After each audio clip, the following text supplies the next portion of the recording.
Yesterday in the Super Bowl, Drake Maye had 60 yards and no touchdowns in the first 3 quarters.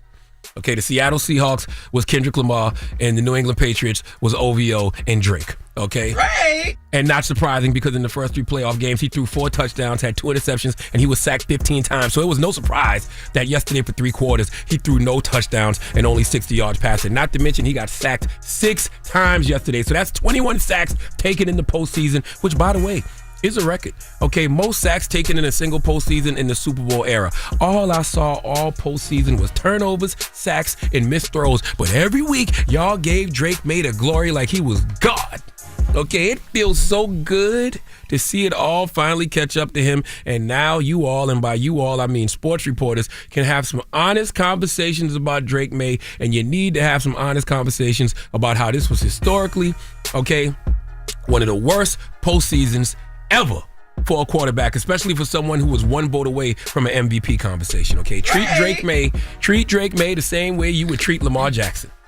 Okay, because if Drake Maye would have found a way to win that game in the 4th quarter, even with his historically bad postseason and historically bad Super Bowl game yesterday, y'all would have found a way to make him Tom Brady. Y'all were actually on ESPN comparing Mike Vrabel, and Drake Maye to Belichick and Brady. Okay, and Mike and Drake haven't won 1 Super Bowl yet. How do you get compared to a duo that won 6 and went to 9, and you haven't won 1 and only been to 1? This era, we live in are such prisoners of the moment, but this is what needs to be said on sports shows all day today. Drake Maye sucked in the playoffs. He sucked in the Super Bowl. If it wasn't for New England's defense, they would have made it to the Super Bowl. Okay, Drake Maye set an NFL record by taking 21 sacks in the playoffs. He also completed just 58.3% of his passes after leading the NFL with a 72% completion rate in the regular season.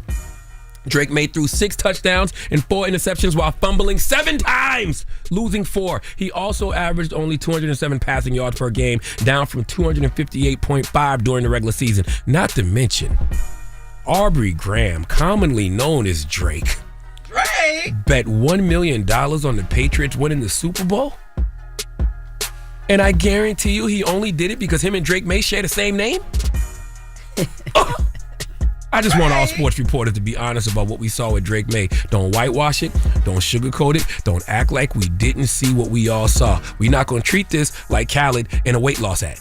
Okay, we see Khaled in these weight loss ads, and we also see Khaled not losing a goddamn pound. But we act like we don't see these things. We're not going to do that with Drake Maye. Donkey of the Day is sponsored by renowned personal injury attorney Michael the Bull Lamonsoff. Don't be a donkey when you need a fighter on your side. If you're ever injured, go to michaelthebull.com. That's michaelthebull.com. And when you mess with the bull, you get the horns. Hold up. Every day I wake up. Wake your ass up. The Breakfast Club. Y'all finished or y'all done?